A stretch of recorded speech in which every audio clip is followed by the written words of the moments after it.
Hey y'all, welcome to my channel. Here at the Wooden Butterfly, we're all about the transformation. Today we're transforming this piece that I had in my booth as a display into something fabulous.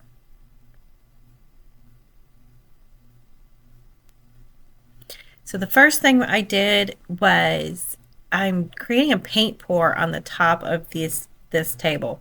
So I'm using Fluff, the Dixie Belle's chalk mineral fluff, and drop cloth, and I just created a base color, and then I'm pouring in the colors black sands, sea glass, French linen, drop cloth, and fluff into a cup in small layers so that we can go ahead. I'm trying to create a faux marble look.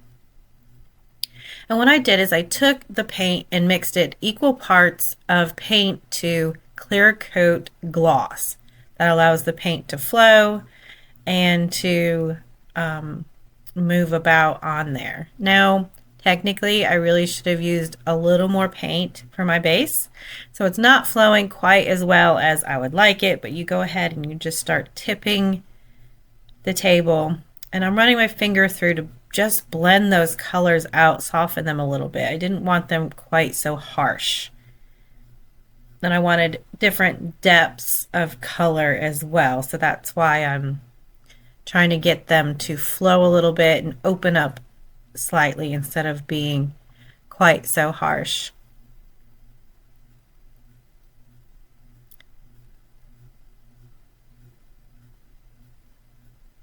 Then I'm just blowing on some of those lines and it pushes out that color. And again, just creating more of that depth and giving it a more natural look.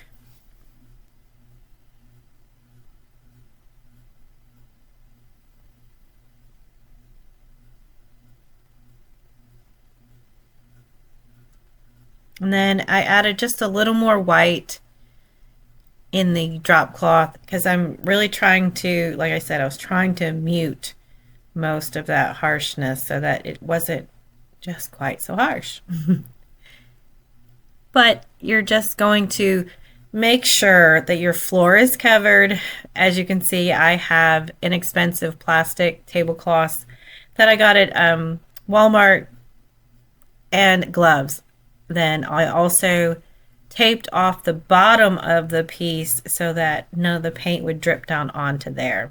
Mind you, it makes a huge mess, so just be careful with that. This piece had rolled around in the back of my car for a couple of days, and a few of the trim pieces that were on there before actually came off. So I am applying Wood You Bend. Wood You Bend is a magical product that is a wood composite that when heated becomes pliable. So it makes it great for trimming out, curved pieces like this, or, manipulating it easily. And because it's wood composite, it can be cut, it can be sanded, it can be painted just as if it was wood. But once you heat it, it cuts just like butter. I'm just using a razor knife right where it needed to be lined up with the other piece of trim that was already on there. Like I said, just heating that up and pushing it down. Then we're just going to take some tight bond wood glue to attach that piece on there.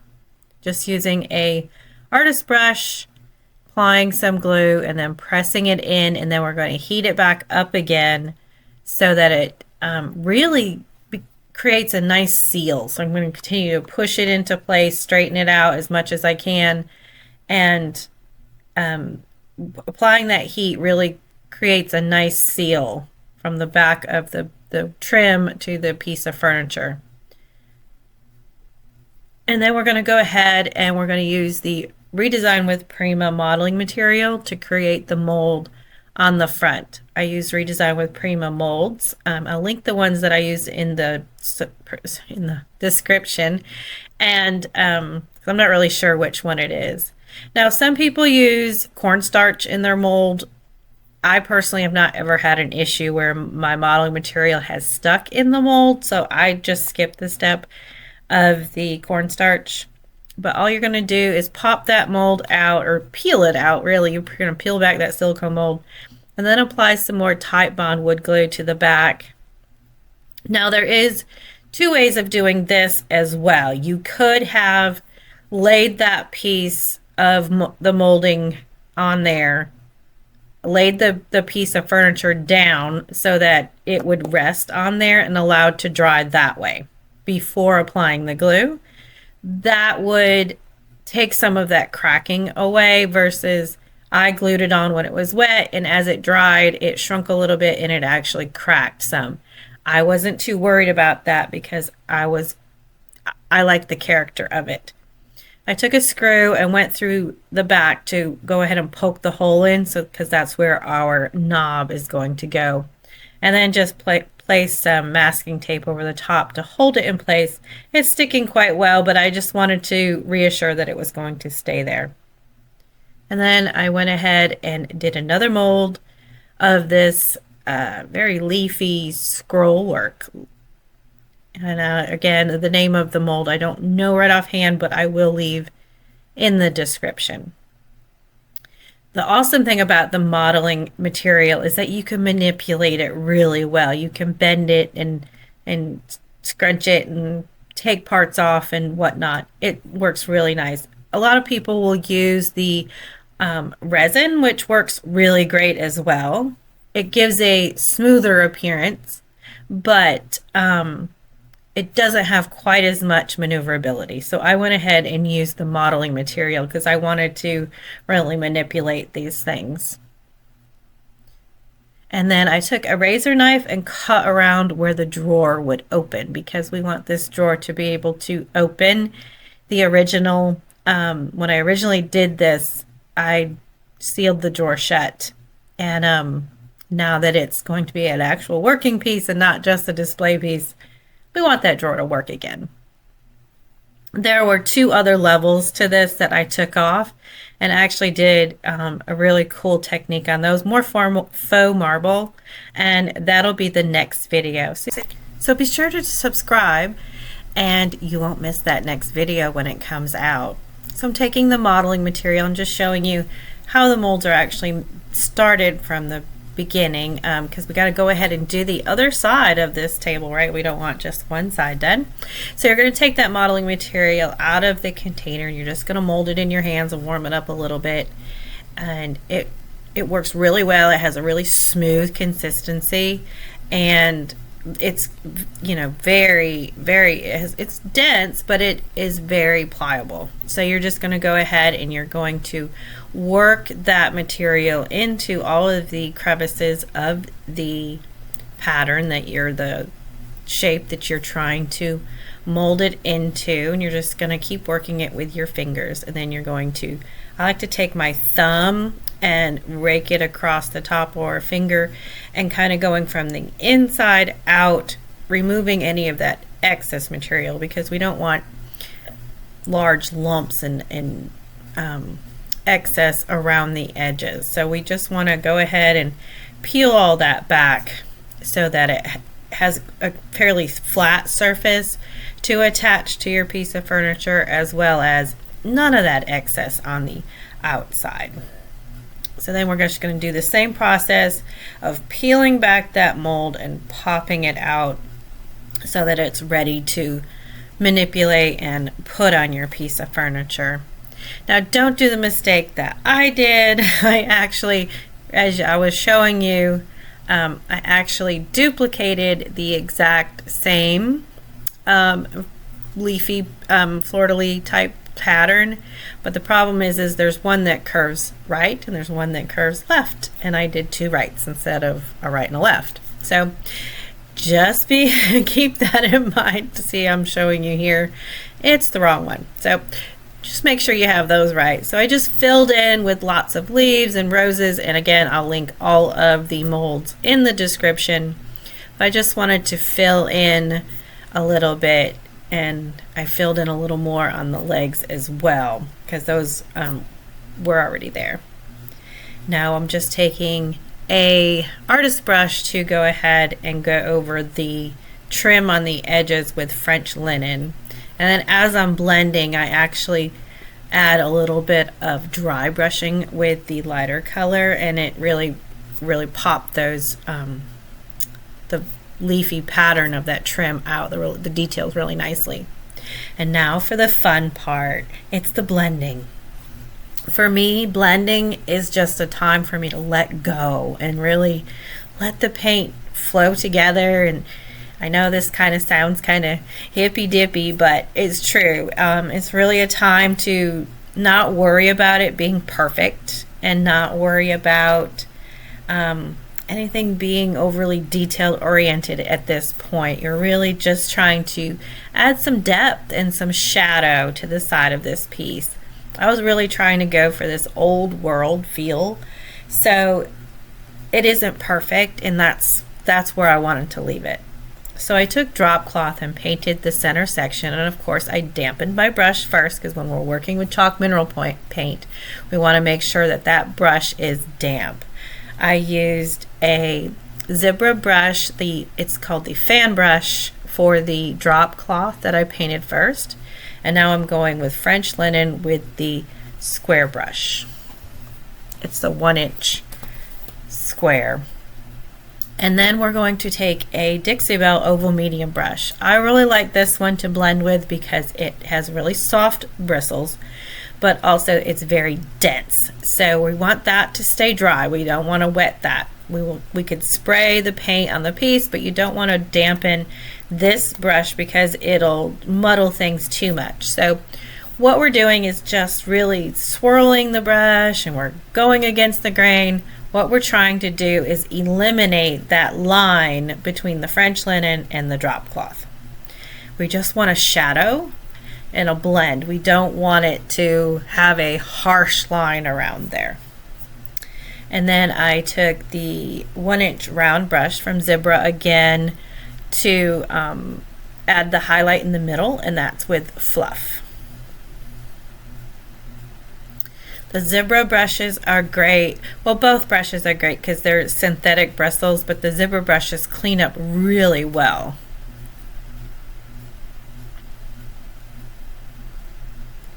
And again, just smoothing out those edges and blending those colors together. When you're first starting to blend, it's great to, basically this piece was going to go in the trash because I didn't need it anymore, and it really wasn't sellable the way I had, I had drilled into the top of it and whatnot. So I filled that hole in the top, paint poured over the top, added some more trim, and now it's going to be a piece that's usable. But when you're first starting out, practice, practice, practice, because the blending takes some time, and it takes some patience, and that's why I say it's time to just let go of perfectionism, let go of exactly how you think you want it to look, and just really let it flow. Once you're using that blending brush and the paint kind of builds up on it a little bit, that I have a paper towel there or a rag or something, and I just periodically will wipe it off to kind of get some of the excess off, because otherwise it just gets really too muddy and there's too much paint that basically you're repainting with whatever's being built up on that brush. So we want to take that off as much as possible. And there's 4 sections of this table, so we're just repeating that process again. Like I said, you really want to practice on something first. Like a piece like this would be perfect because, like I said, it was destined for the trash. You can use it just a board, a broken chair, anything that you might have laying around, an old sign that, we're getting rid of all those word signs in our homes now, right? So anything like that, go ahead and practice on those and really kind of play with some colors, play with some different tones and whatnot. Please know that when you're picking the colors to add depth and add interest and blend on your piece, it's easier to start with colors that are complementary of each other. So in other words, these 3 colors are 3 shades of the same color. So they're going to blend together easily. If you blend together colors that are on the opposite side of the color chart, it's going to be a little harder. And I'm just going ahead and sanding. Another mistake that I made, go ahead, and sometimes I get ahead of myself and I get excited, but basically as I was doing that top part, it was splattering down to the bottom. Well, I went ahead and started painting the bottom, but then I went back and did the legs. Well, when I did the legs, it splattered onto that bottom ledge again, so I had to do the process all over again. But learn from my mistakes. Start from the top, do the legs, then do the bottom piece if there is one. Gravity, right? So just keep that in mind. And we're just doing that same process. I painted some drop cloth, added the French linen to the sides. We're just trying to create a shadow. We're trying to eliminate that line completely, and you'll see me kind of going different directions and swirling, and like I said, I was really trying to make an old world feel, and that is not perfect. So we want it very mottled and very all the lines very muted, but not perfectly blended. We just go ahead and continue all the way around. And then also another thing to remember is that this has the legs, so you have to do all four sides of those legs, and that can be a little tricky because as you're starting in one section, you can't necessarily see the other side, so you start blending with the darker at the top and then the middle color in the middle and then the light color at the bottom, but you have to make sure that they're all lining up as you go completely around each one of those legs. So that's just something to keep in mind when you're doing something round, and when you're doing your first piece, try maybe not doing the legs, maybe do the legs solid or something of that nature so that it's just a little easier.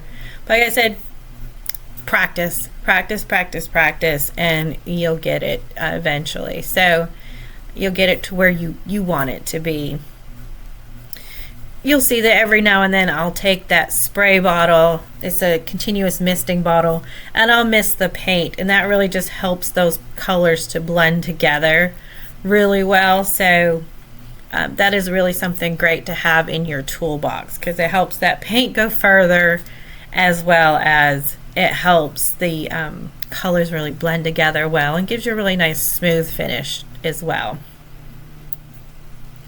So I'm doing the fluff at the bottom, and then I come up to drop cloth and then the French linen at the top because it just blended together since I've already got the French linen on each one of those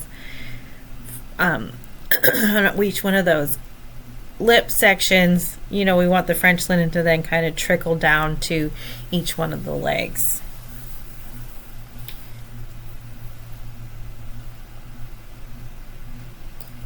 And again, wiping off that blending brush periodically so that you get that excess paint off of there.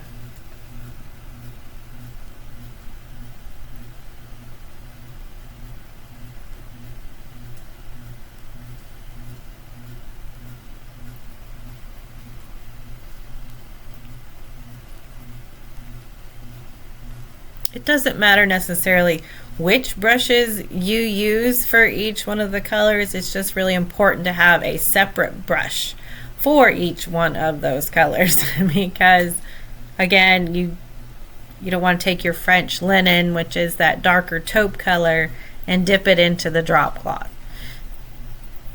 That wouldn't be good. It would the color on your brush wouldn't be right, but as well as you're contaminating the colors of your paint pots as well. And then as we move over and start going over where the molds are, I want to do a very circular motion because I want to get into all those nooks and crevices, all those nooks and crannies around everywhere on the molds. And I actually, after it dried, you'll notice sometimes it's hard to tell which places you got and don't because it's the reflection of the light of the wet paint. Sometimes you don't see it. So Excuse the back of the head there.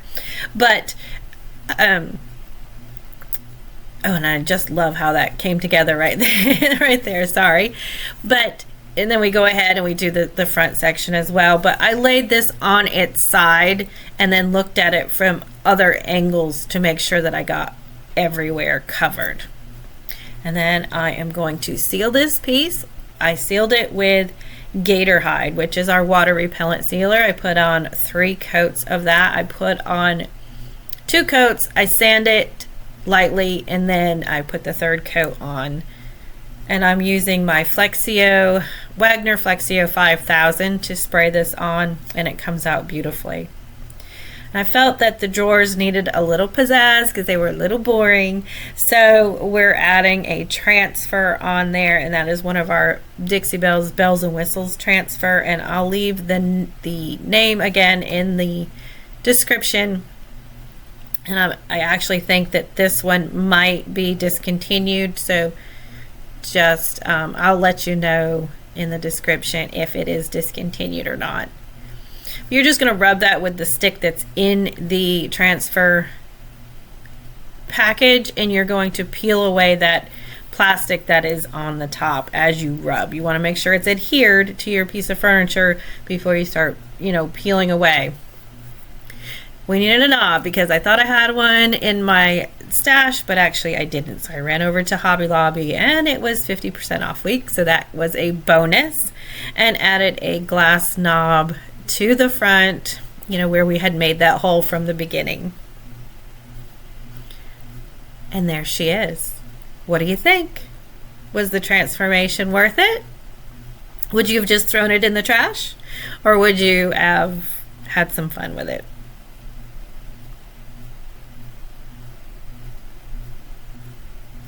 Like I said, be sure to check out my next videos. They will be on creating some faux marble on those round pieces that were left for the display on top. And I had some fun with it. So come on back and check those out next week. Have a great day, y'all. If you can, check us out on Facebook and Instagram or thewoodenbutterfly.com.